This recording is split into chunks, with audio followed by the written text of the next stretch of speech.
What's up, everyone? Welcome back to Collider Ladies Night. For a third timer, Kate Siegel. It's me. Welcome back. Thanks for having me. I'm so happy you're back. I'm thrilled to be here. You're always my favorite interview. I dropped my cap, but I can't lean over and pick it up because my shirt's... Don't worry about it. I'm just going to let you know. I don't even know. We've got a 50-50 chance of me spilling this water. I have all these questions focused specifically on your journey as a director, and the very first one I have on my list here is one that I'm going to ask you twice, but slightly rephrase it. First, do you remember the very first moment when you stopped and you said to yourself, I have an interest in directing? I would say about 2 days into prep. Oh, God. Oh. I'm not saying that I went into it kicking and screaming. That is not true. Once I was asked to do it, I was excited. But I felt pressure. I knew what it took, the amount of work it took to make this. And I knew I was taking a smaller bite because I was technically doing a short film, which is great. And it was even a smaller bite because I was stepping into an established franchise. So there was a machine that was already running. But even then, the pressure, and it ate me alive. From the second I said yes, and Mike finished the script and handed me the script, every day, I was like, tick, tick, tick. It was like almost like Langoliers, and they're getting closer, and they were getting closer. And so much of it at the beginning was alone because the only person I had at that point was the team at Studio 71 and Shudder and Mike. And they were willing to let me kind of go out into the world. They weren't really there. I hadn't gotten Michael Famignari. I hadn't found Alanah. I hadn't done the things yet. And so it was just me alone with blank storyboards. And I had to fight through all of these babadooks to get the work done. You don't belong here. Mm-hmm. No one's going to like this. You're not even going to do it right. Like all the voices we all have. I had to slay them in order just to get to a blank page. And so that was me wrestling for about a month on my own and every day trying to figure that out. And then once I got on set, what I had afforded myself, what I had bought myself with all of that work was answers. And so people would come in and say, hey, do we da-da-da? Or I'd go, da-da-da. And they'd look at me like, cool. And I was like, oh, I have the answers because I did the work. Mm. And that started to steamroll. And then people got excited because they realized they were working for somebody who had done the prep. It wasn't just a first-timer who showed up and was like, what do I, how do I, who do I? Because I do the work. And that started to feel really good. To see the immediate gratification of that work start to come to life. And I was able to walk on set and say, Calder, I love this build here. Don't forget, I'm going to shoot this scene this direction. So don't worry about what's happening. Stop painting over here. We're running out of time. We got to move over here. And so I was able to guide people, like just point them in the right direction without too much like forcing or proving. And that's when I started to go, oh, this is it. This is what I was doing the whole time. And I didn't know it. It just didn't fit into acting. It didn't fit into writing because as an actor, you are in service to the director. They point you in a direction. And so I've told you this before about my backstories and my this and the stuff I would do to entertain my brain so that I wouldn't get in the way of somebody else's vision. That was directing. I had no idea. I was like, blah.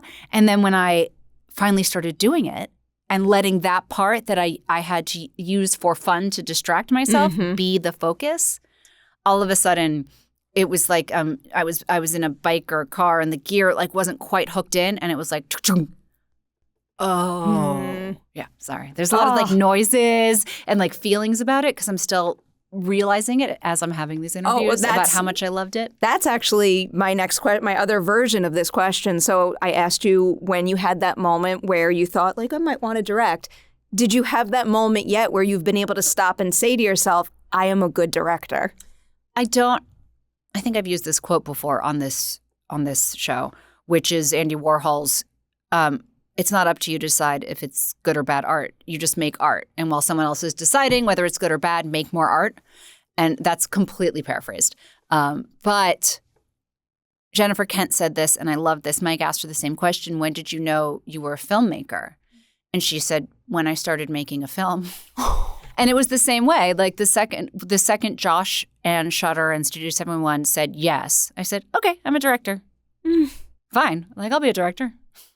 from my limited perspective, also because I haven't even said this, like, you're meant to be a director too. I'm so into it. Thank you so much for saying that. Your eye and your ability to execute this very, very ambitious storytelling idea the way you do with your team, it's just something to me that you can't refute. Because I feel like sometimes people could sit there and go like, oh, like, you know, you got lucky the first time or something. Yeah. There's certain like details and decisions and execution choices that I see in Stowaway that signal to me with the utmost certainty that like your brain works that way. Thank you. I appreciate that because I feel my entire acting career, I would finish acting and either that's like the show or movie would come out or even just finish the scene. And the first thing I would do is look towards the director or look towards the journalists or look at the judges in my head and wait for them to tell me thumbs up or thumbs down. With directing, I don't have that. With directing, it's mine and I know that I love it. And I know I can tell a story now. And the freedom I feel, and I'm hesitant to talk like this because it's so cliche for an actor to be like, what I really want to do is direct. But like, I think what I really want to do is direct, not to say goodbye to acting forever, but I'm very excited to see where this road goes. I might have a question about that towards the end. I have a couple things first that are broader questions about directing and kind of using your acting experience to hone your voice as a director.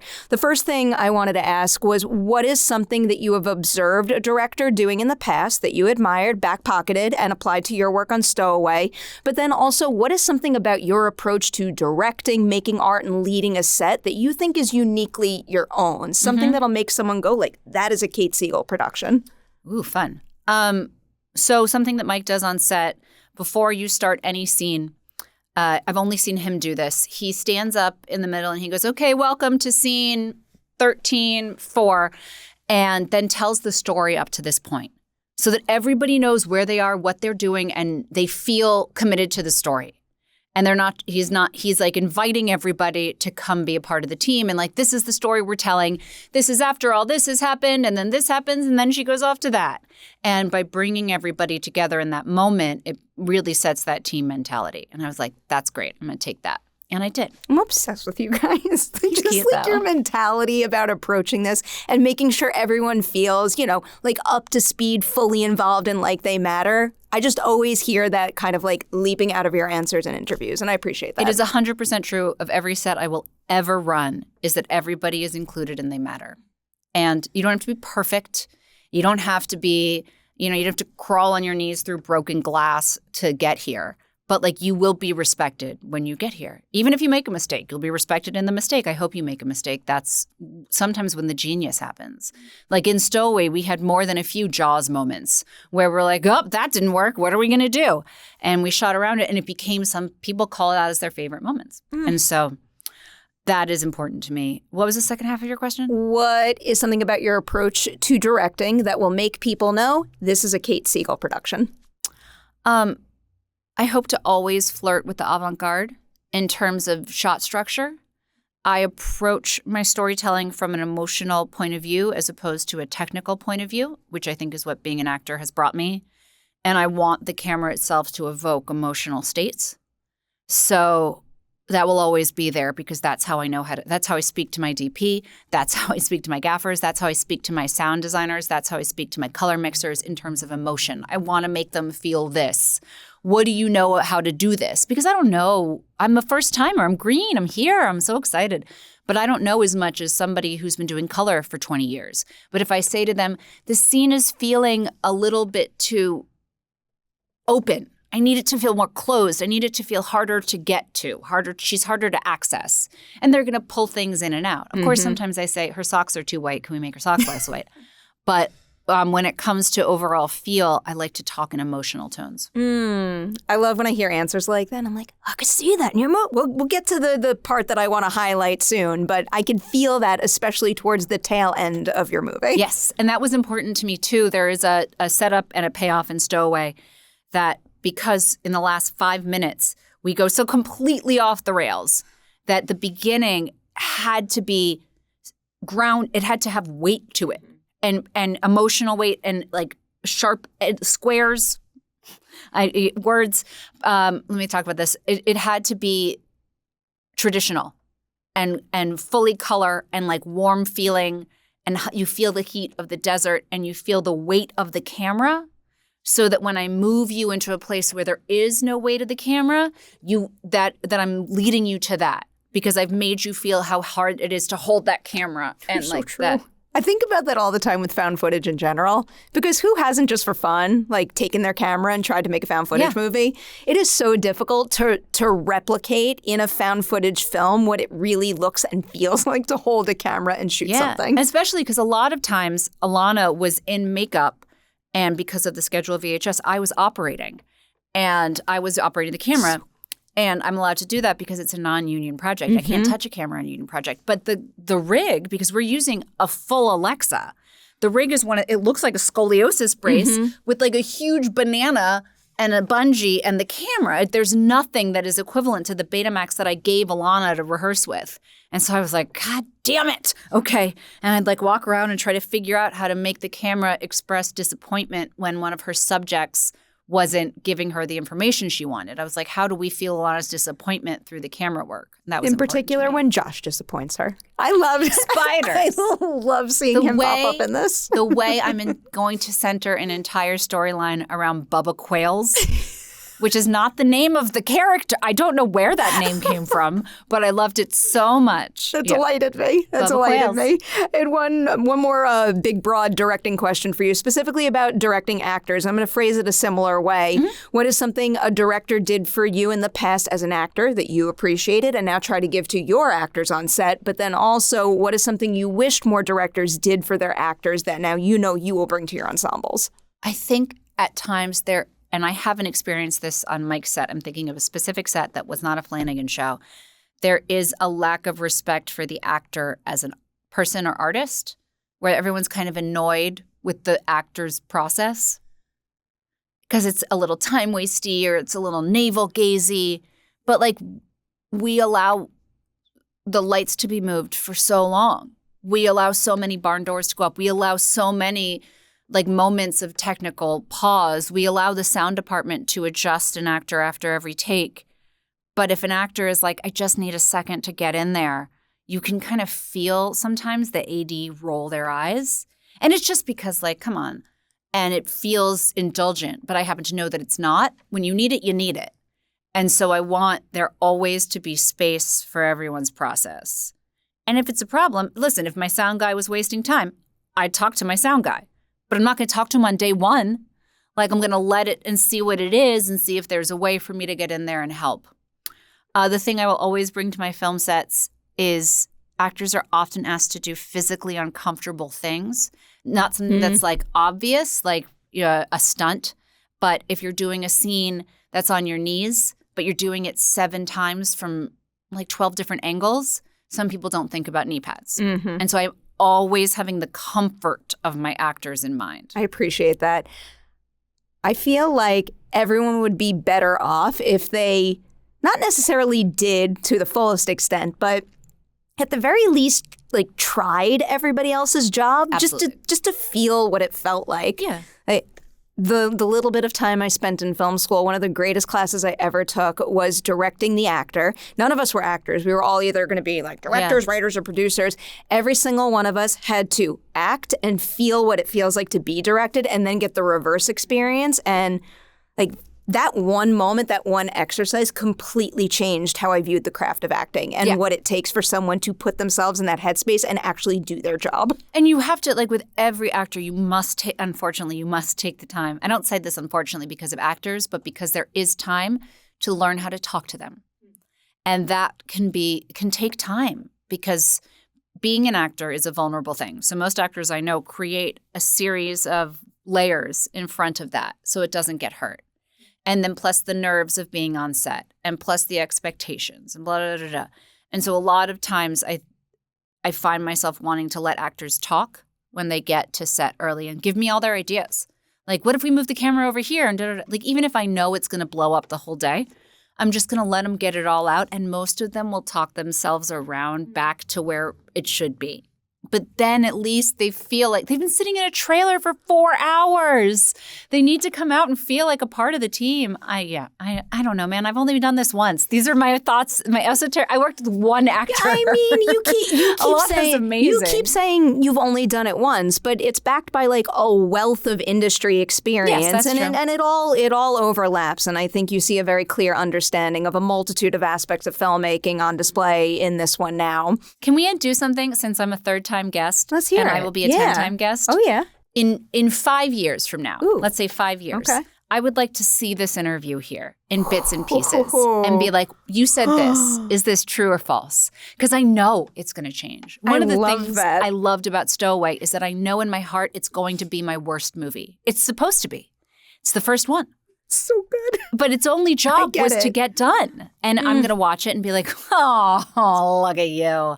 But I think you and I should sit down with this interview and be like, I would happily do that. That stuff I love. It just came up at TIFF. Now I'm trying to remember. Oh, I actually remember. I feel like you would like this too. Yeah. I watched the first 2 episodes of The Listeners. It's a Janixa Bravo directed series starring Rebecca Hall.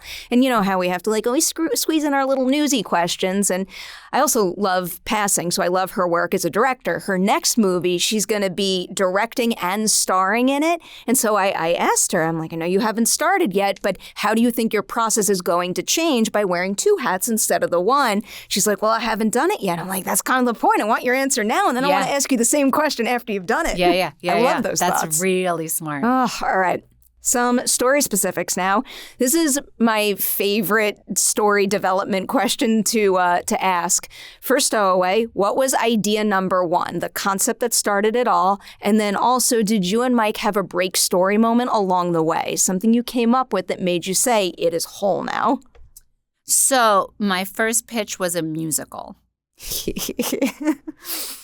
And I have a friend that I went to high school with who is a famous Tony-winning Broadway musical book writer. And I was like, I'll email him and we'll do a musical and it'll be wonderful. And then I was like, no, that's not it. And then I was like, Muppets. It's going to be Muppets. And I was like, oh, I guess I could talk to, Brian Henson. And then no, that's not it. That's not it. And that was when I turned to Mike and I said, I can't, my jar is too big. I'm lost. And I can't, I'm out in the woods with this. I'm in the weeds with David S. Pumpkins. And it's kind of what I was picturing. It's too much. The skeletons are a part of it. And so he sat me down and he was like, okay, what are your favorite movies and what are you interested in and what in this space? And we kind of just, like we always do at dinner, had a little conversation about it. And then Mike went off and he wrote the treatment for Stowaway. He came up with this idea based on some concepts that I had talked about, some concept we both liked. And he came back with the treatment and I was just like, thank God for you. Because it gave me the structure I needed to make all the wild decisions as a director. If I had had a wild story and a first-time actress and a first-time director and wild camera stuff, it wouldn't have worked. But the very firm story structure of Stowaway supported all of it, which is why I said support structure. Like that's what you need on set is you need to trust other artists. So when he brings the treatment and maybe you talk through the next stages, how does your mentality shift when you're developing a story for yourself to direct? I'm trying to figure that out because that one felt really organic. That felt like it was just mine. And I saw it in my head and I would watch it in my head from different angles. And my biggest and I knew how the first half of the movie looked. I just knew. I knew how it looked from the very beginning. I kept picturing these beautiful desert scapes, the like sunset and the hard pan, which, budget kind of pulls down a little bit. But the idea is there. And I knew it. I was like, I need to be in Joshua Tree at the Integratron and at the Noah Purfoy Museum and all these places. And we couldn't afford that. And we can't it's 3 hours away. Like you can't, we're shooting in Burbank, so we had to be closer. And at one point I was like, well, shoot it all in the parking lot of the Fry's with the spaceship. I know exactly what you're talking about. Crazy. But I had that and I knew it had to be very colorful. But most of my day was spent banging my head against the wall of what are you going to do inside the spaceship?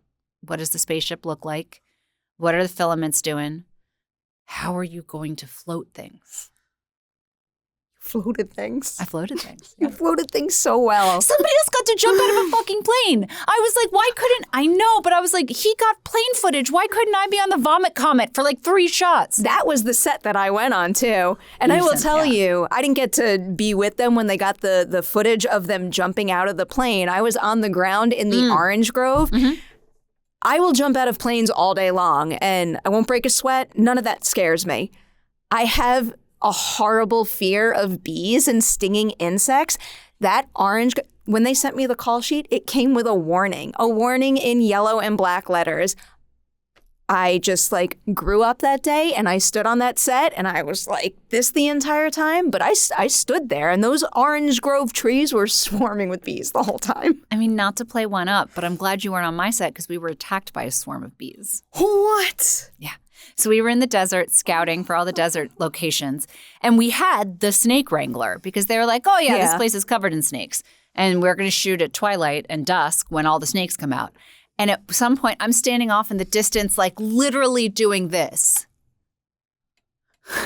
like a crazy person. Or like talking to Femi, and I was like, okay, if we go for this angle, can we turn and get the spaceship approach over here? And all of a sudden, you just hear someone going, the bees, the bees, the bees! And we look over and it is a black cloud of disaster. Like that time, what's her face who made up being attacked by a swarm of bees? What? No, I'm not going to do that. Why did someone do that? And so anyway, we have to drop, everyone drops to the ground like it's a bomb scare. And the bees fly over all of us and they just go on. I would have had this to have is been real. dragged off that set. The desert is a scary place. Scary place. So that's my fear. On our very first ladies' night, one of the questions that I asked you was which subgenre of horror scares you the most? And you said body horror. Yeah. And then you made this movie. Sure did. How do you think your own personal fear of body horror impacted Stowaway for the better? I think my deep commitment to being afraid, knowing what makes body horror scary, knowing how the progression of that. The thing I love about Stowaway, and I'm so proud of, is this feeling that everyone is doing the best they can and that's the horrible thing that happens. Because like the first time she looks at her finger, the first moment of body horror where she has those trypophobia holes in her finger, she's like, that's so cool. That's great. Oh, I love that. And then the second time it's the claw and she's like, that's a little weird, but all right.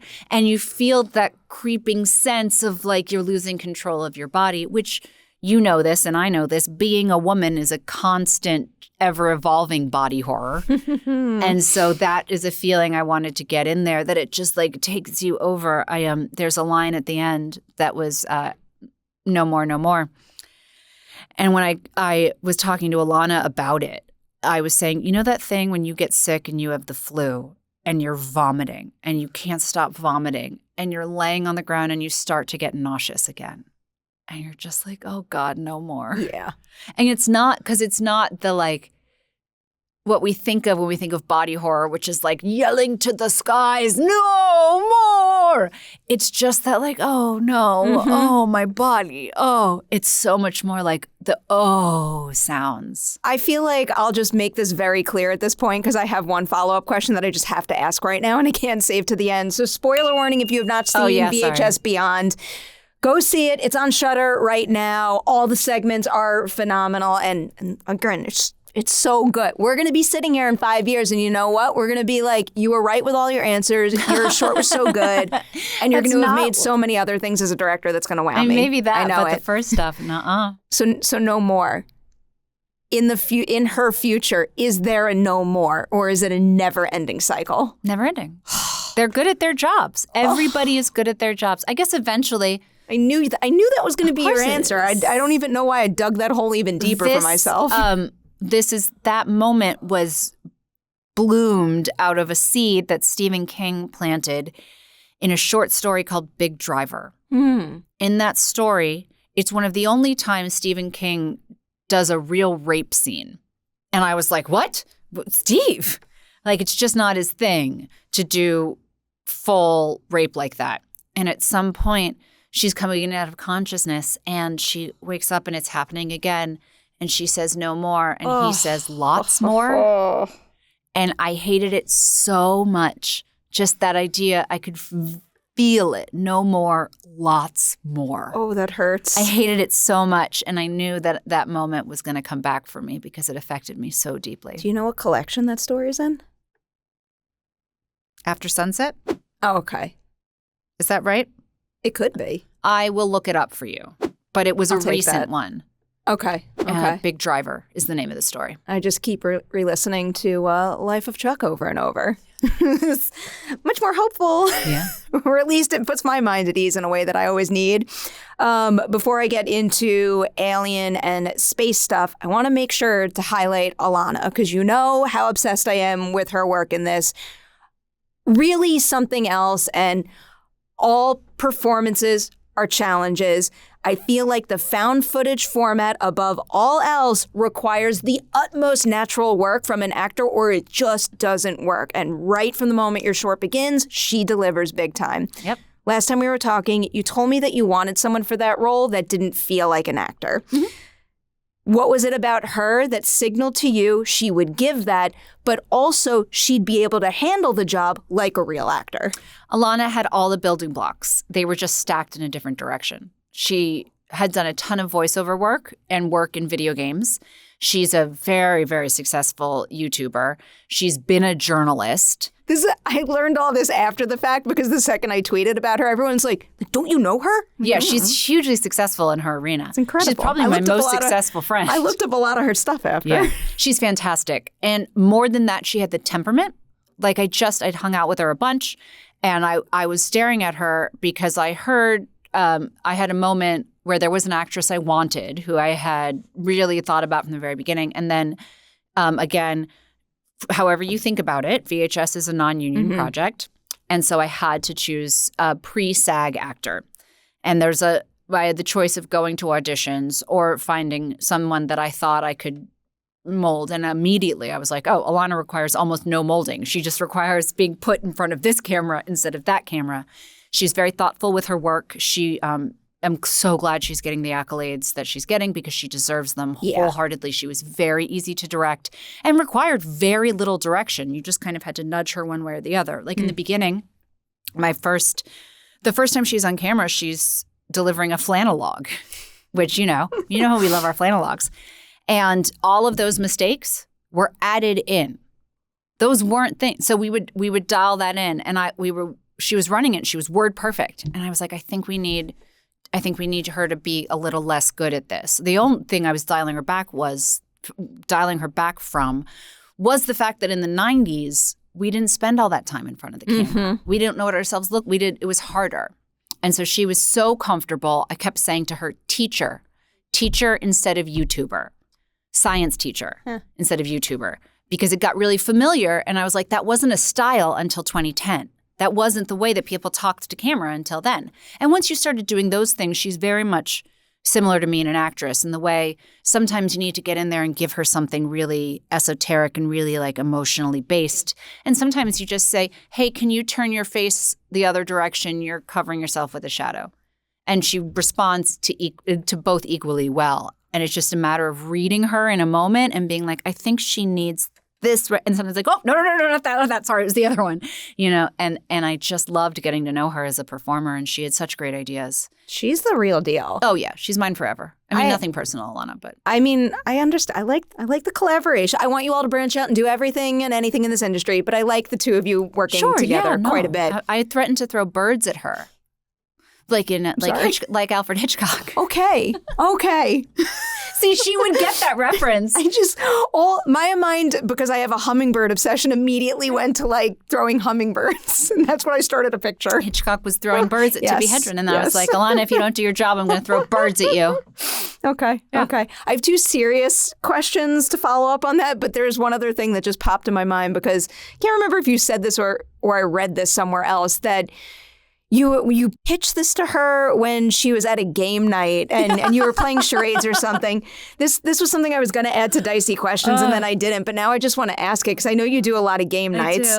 For game night games, which game are you the best at? But then also, which game are you most likely to lose? I'm terrible and will lose apples to apples. Oh, something I like that that. forever. Yeah, Okay. I got banned from playing that for a long time because I took it too seriously and I got too heated and I would yell and then I would start I just couldn't take it. My family banned me from bananagrams for that reason.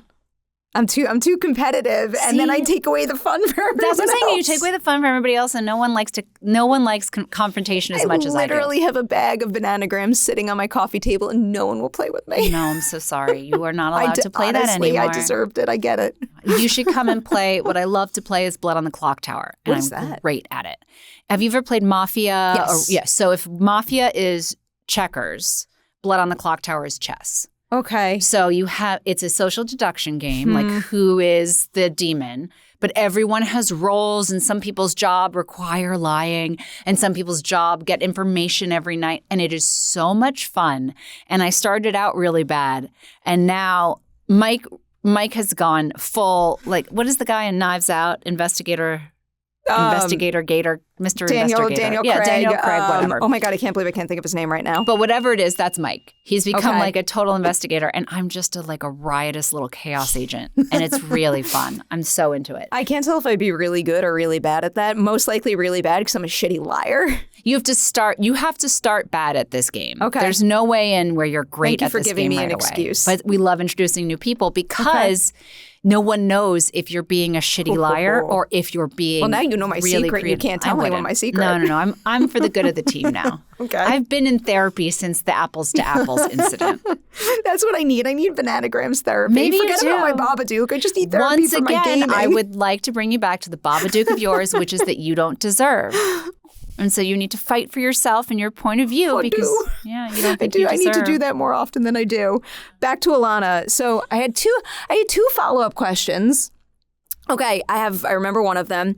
So you were lucky enough to be her director on her first lead role as an actor in a film. What is something about her as a collaborator that you really appreciated and would be very excited for all of her future directors to get to experience when working with her? She is the most no bullshit actor I've ever met in my entire life.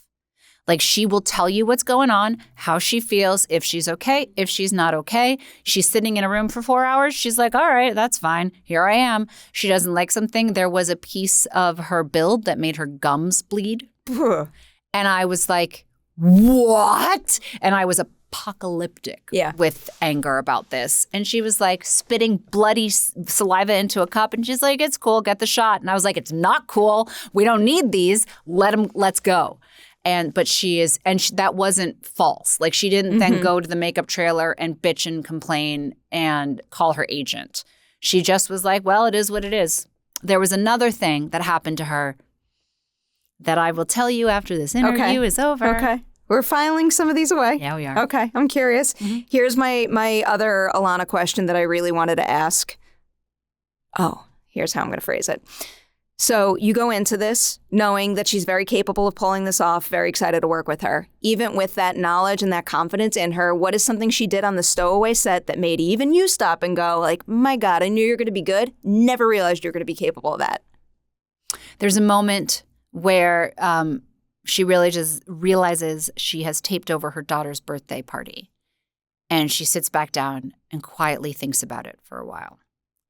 And it ends with, there'll be other birthdays. And that is a very difficult thing to ask of somebody because, like you were saying, because it's found footage, it needs to be so grounded in naturalism. And it needs to be something that we believe this woman would do, but we also need to feel the weight of it. Alanah is not a mother.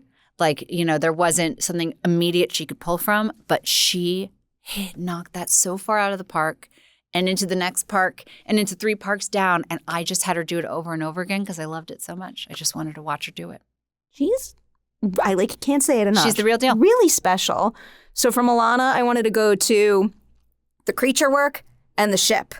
I have so many questions about this. So filmmaking in general is like nonstop compromises, running into problems and finding a creative way to pivot and still make what you want happen to a degree.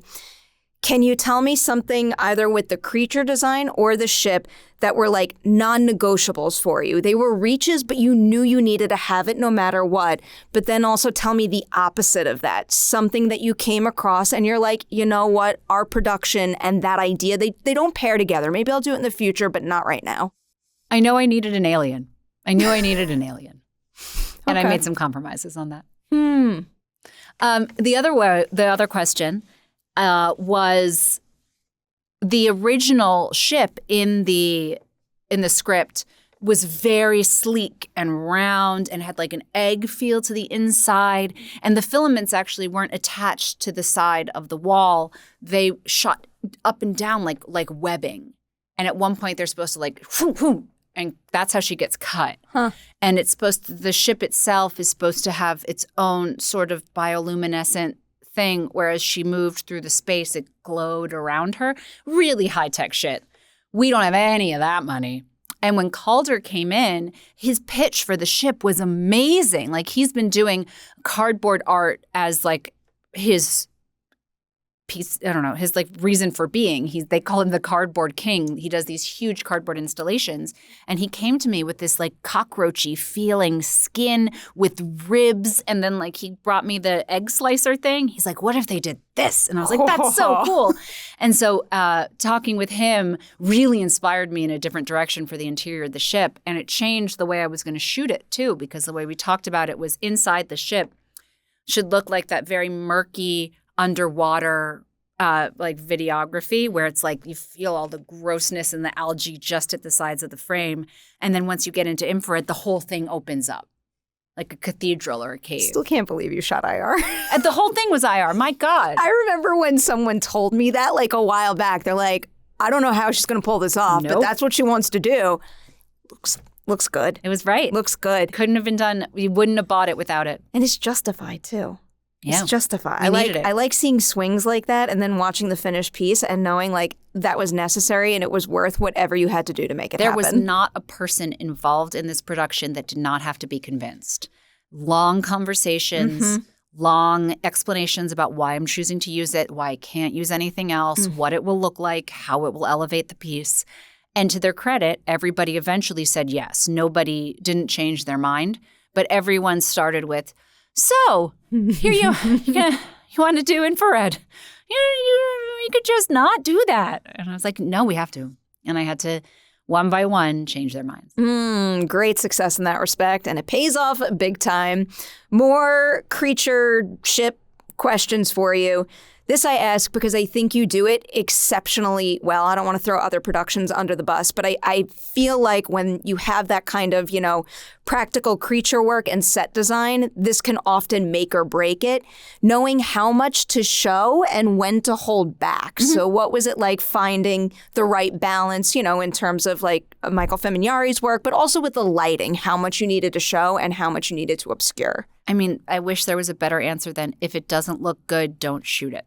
It seems so simple. Yeah, and Why so, can't but like, everyone follow that rule? you would look at something, because infrared especially doesn't act like real light.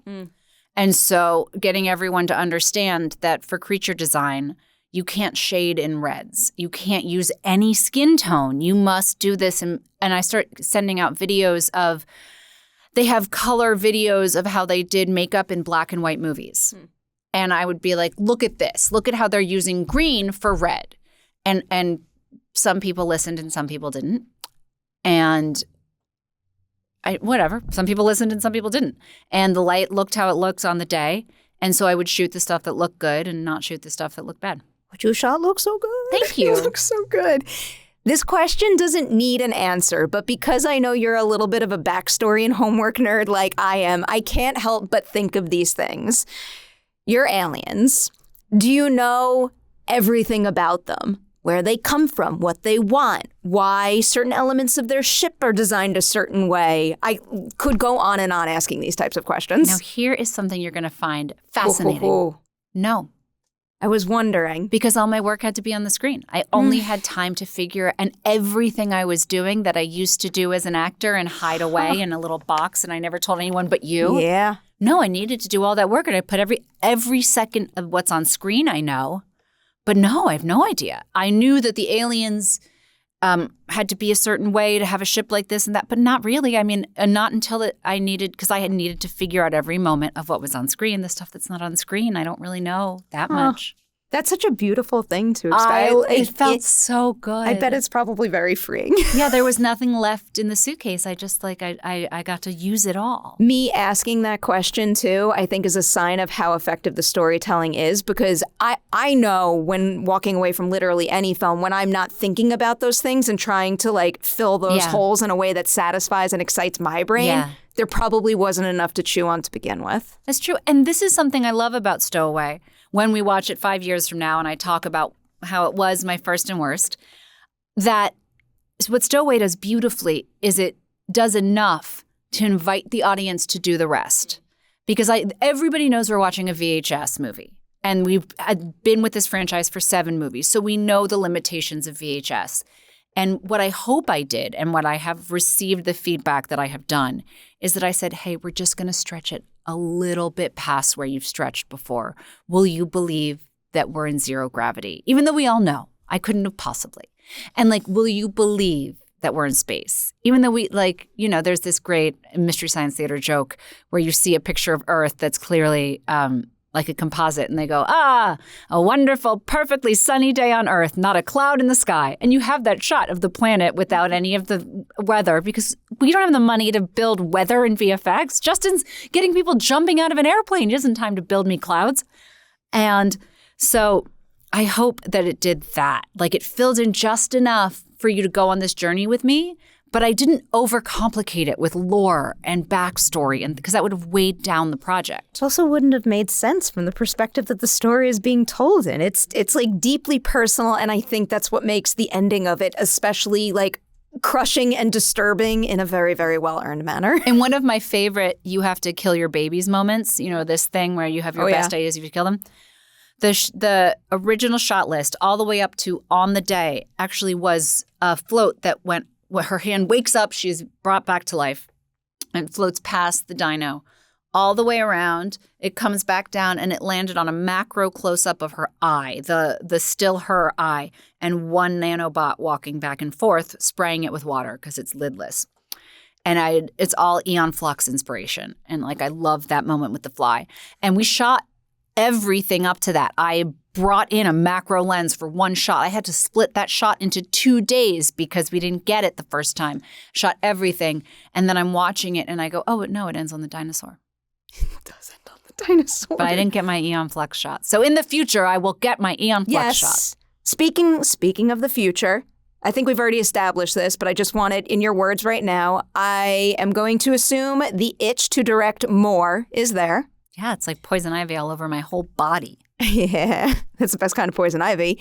Are you saying to yourself, I am ready to take the leap to features, or do you think that staying in short territory for a little while longer is going to better suit you? Shorts will be safe. It's time to move to features. I like the sound of that.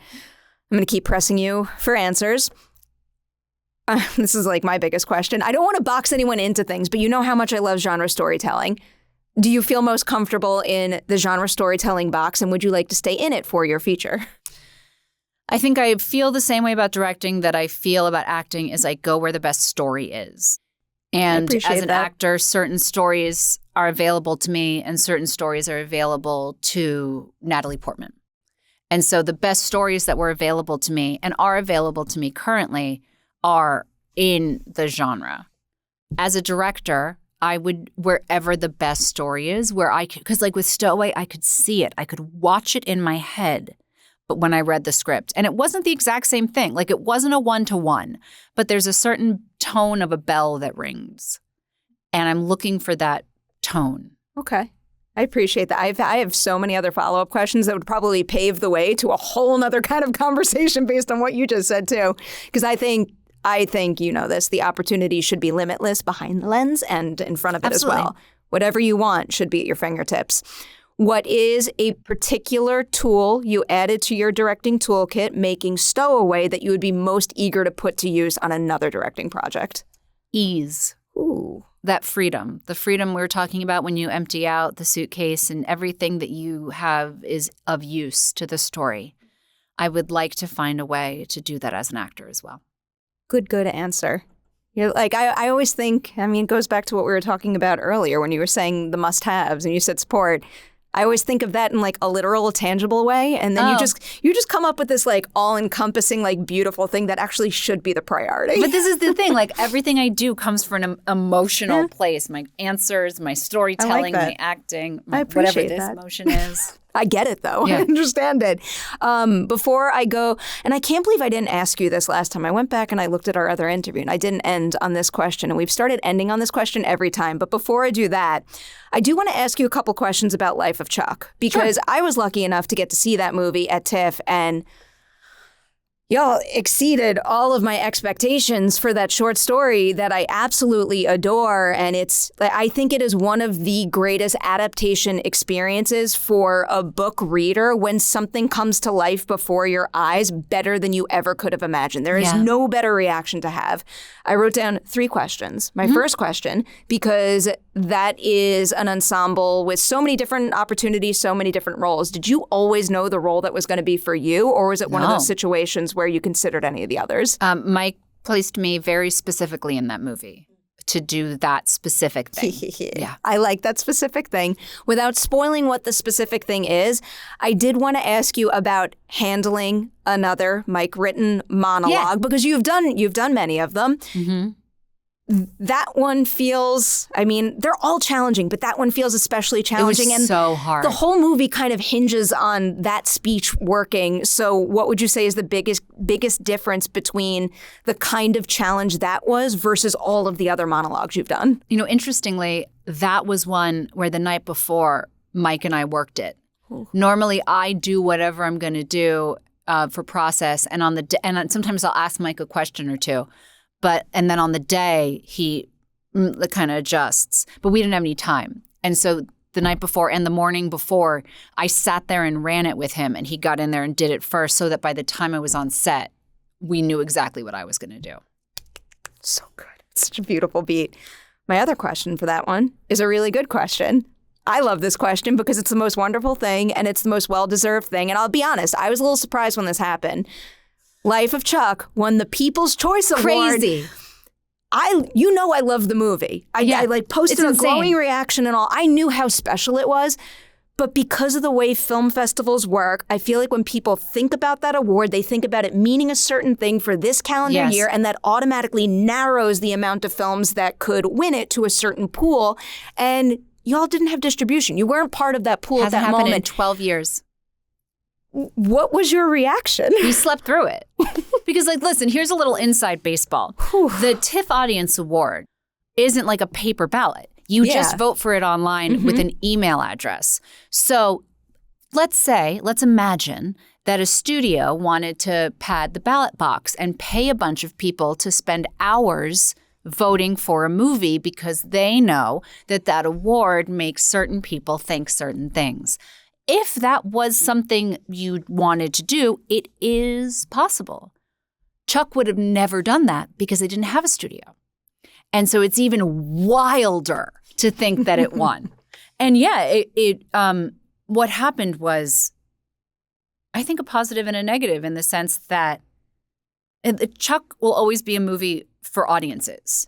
And it sweeps audiences. And I'm so excited for it to do that. But now it has a certain expectation that maybe it didn't have before. I get it. But I think it lives up to that expectation.